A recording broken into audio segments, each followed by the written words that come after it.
I'm going to just start by doing a very quick introduction to the team, really. I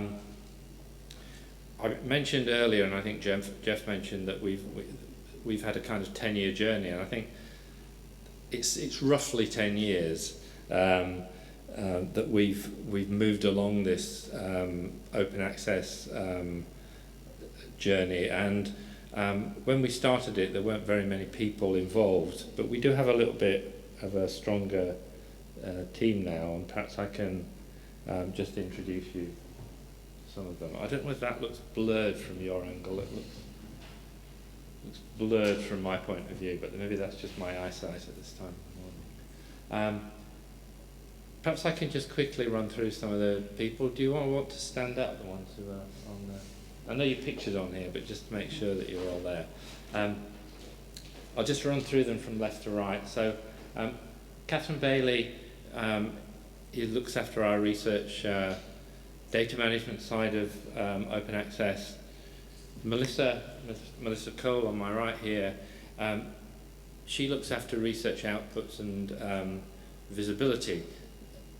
To some extent, this post used to be about managing our publications and our research database, BRAD, but we've tried to move this into a slightly different area of much more about research outputs and visibility of research. Christopher Daly, who's on the left there, is our publications, research publications officer, and is one of the people who does most of the support for BRAD. Monique Ritchie, who isn't here today, is our research librarian and copyright officer, and David Walters is our open access officer. So for those of you who are at Brunel and you want at any time any advice on any aspect of research support, these people can give you advice and help on any of that. That's just an illustration of the journey. Roughly 2016 we launched our repository. 2 years later we made available, or the university made available, a fund for gold open access publishing. Oops, sorry. In 2010 it says we launched BRAD, but actually what happened was that BRAD became the responsibility of the library and moved from being a departmental system to being a university-wide system. In 2013 we began receiving the RUCK block grant for gold open access publishing. 2015 we introduced figshare as a research data repository, and in 2016, well, we suddenly have to deal with all the challenges that are coming from HEFCE. If I hand over.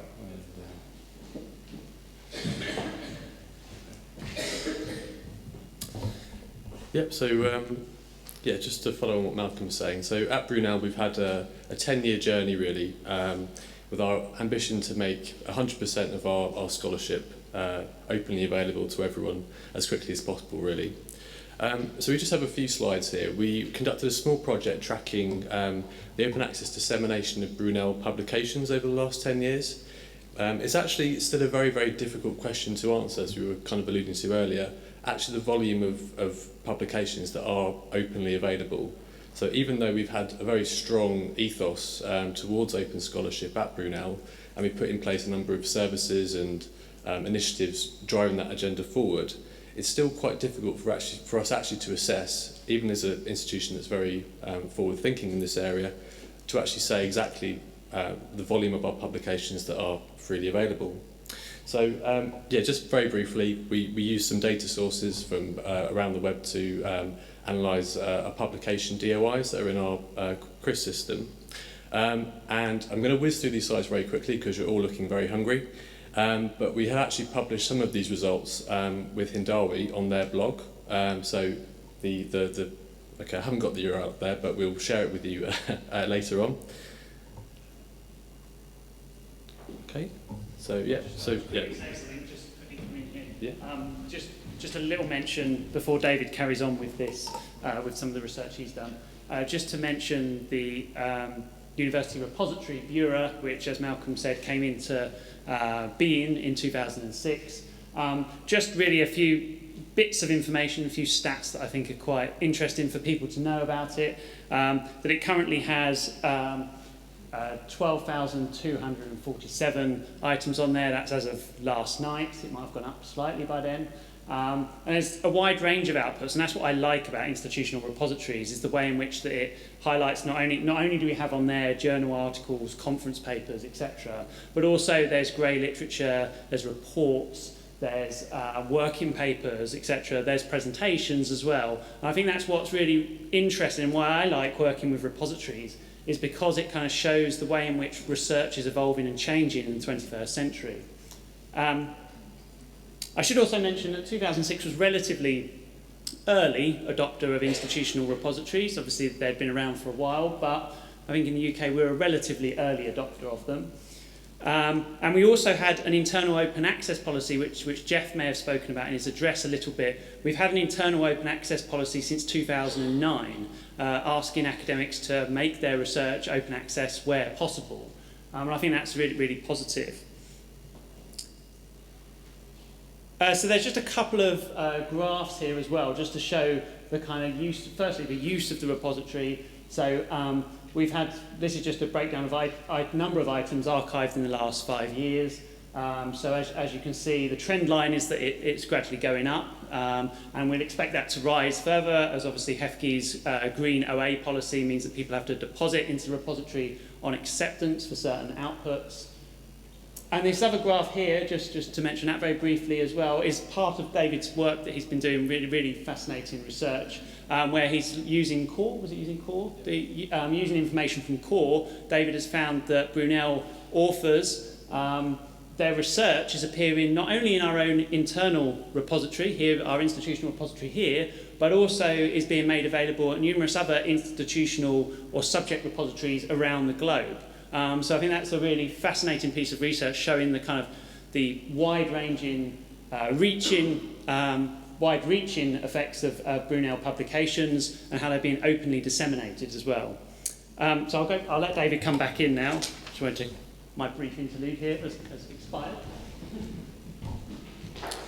Okay, thanks, Chris. So in essence, we've managed to establish that over the last 10 years, so overall that positive activity that universities undertaken towards this aim. 16,153 published outputs that have taken either a gold or green route to open access.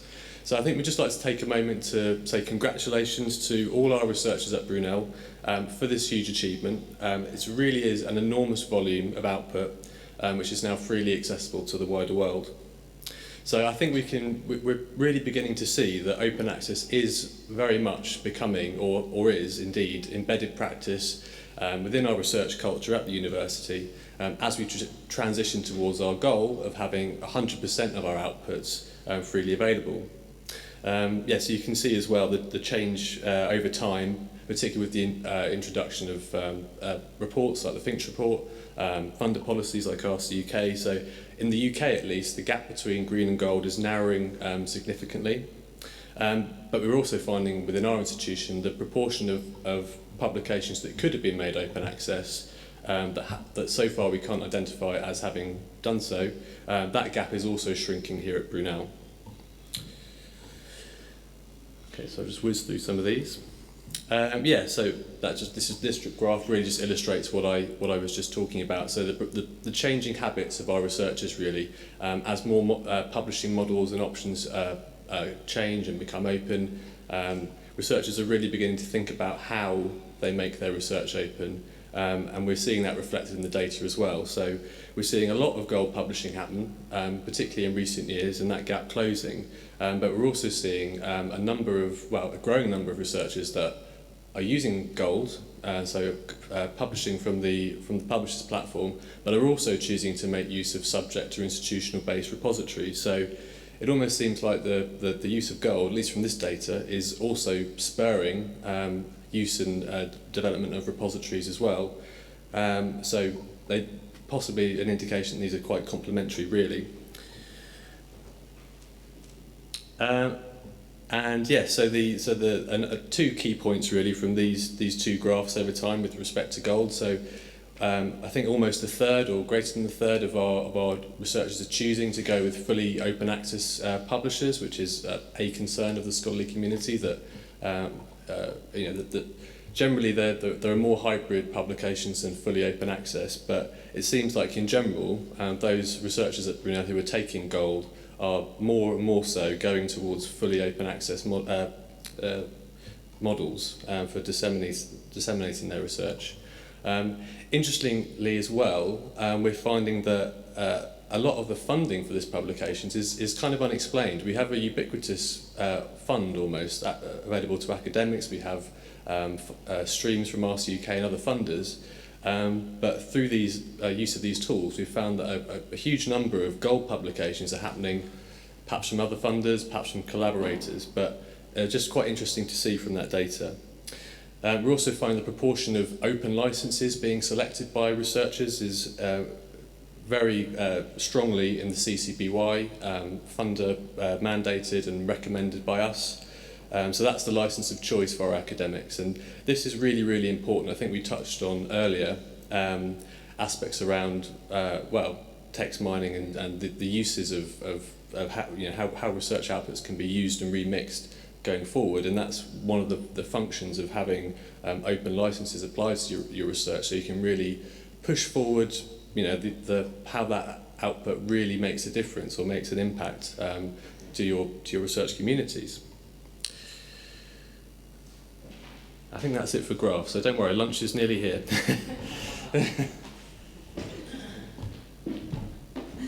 Okay, so as you're all aware, the idea of making publications open access has been around for some time now. More recently, there's been a call for the data that underlies those publications to be made open as well.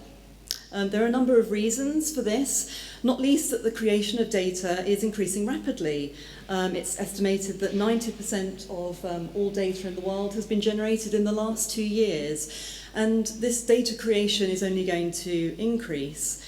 How do we make sure that that data is available to the researchers now, but also in the future? Because we're having problems accessing the data that has been created in the past. A study has been conducted by some authors who found that the odds of sourcing data sets declined by 17% each year, with data sets over 20 years old not available at all. So data is becoming essentially lost. Also about verification of data as well. 54% of resources used across 238 published studies could not be identified. So verification is not possible either. So these are the kinds of challenges that I think we face as researchers and as institutions.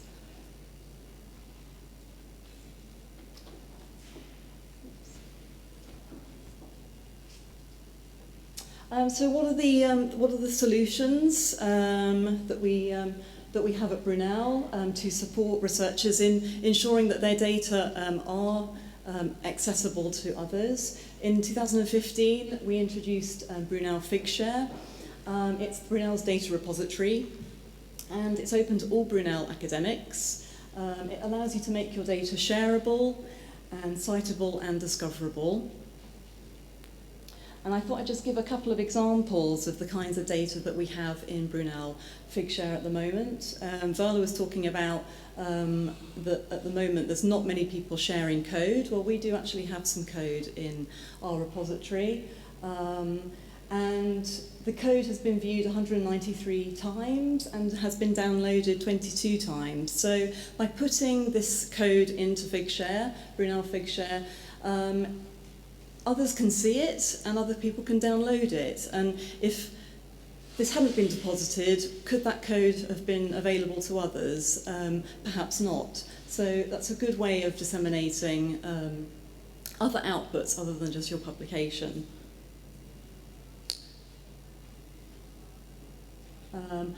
Vala's been talking about depositing sensitive data and making that available to others. I just included this as an example because I think what's interesting about this is that although the data is sensitive and it can't be made publicly available, the researcher has still created a metadata record in Brunel figshare so that others will actually know that that research has been carried out, and it's still a way of making the research open to a certain extent. So they're the kinds of data that we have currently in Brunel figshare, but it's still early days, of course, and much of my work is about promoting data sharing and trying to support researchers in making sure that their data is shareable at the end of their research.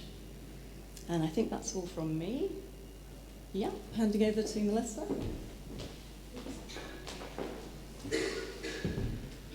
Okay, this is pretty much the last slide, you'll be pleased to hear.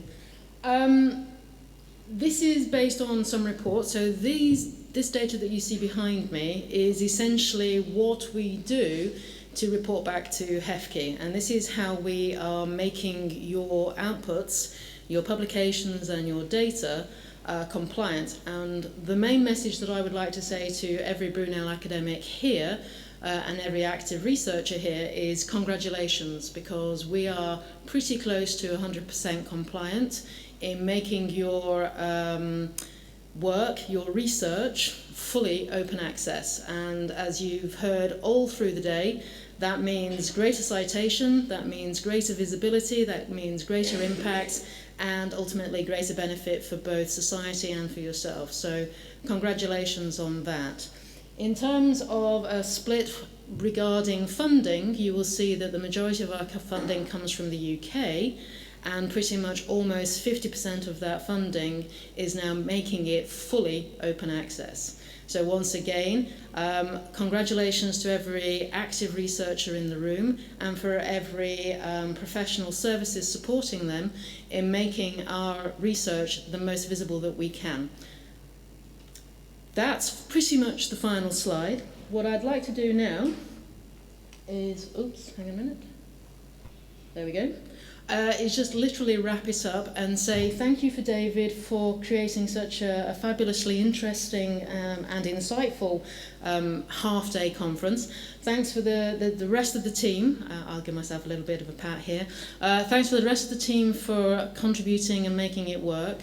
Thanks to the exhibitors for turning up and providing such interesting stuff that we can talk to you and engage with you.